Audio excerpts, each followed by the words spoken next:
Pag-amyenda sa rules ng Kamara kaugnay sa impeachment natapos na. Alamin natin ang resulta sa ulat ni Radyoman Grace Mariano.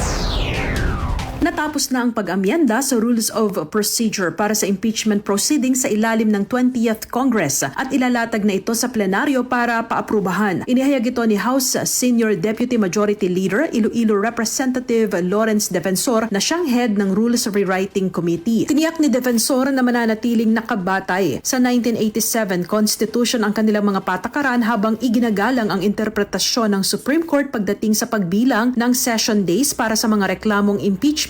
We are done with the proposed amendments for the Rules of Procedure for the 20th Congress.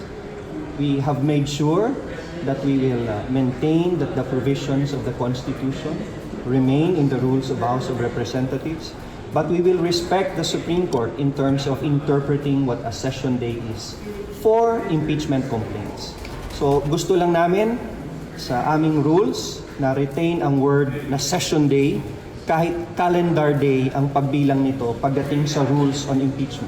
Ayon kay Defensor, mananatili pa rin sa rules ang nakasaad sa saligang batas na fast-track mode kung saan kapag nakuha ang pag-endorso sa impeachment complaint ng 1/3 ng lahat ng mga kongresistang miyembro ng Kamara ay maaari na itong idiretso sa Senado para isalang sa paglilitis. It must be clear to everyone na ang pagpirma ng 1/3 of all the members ay hindi lang nasa rules ng House of Representatives.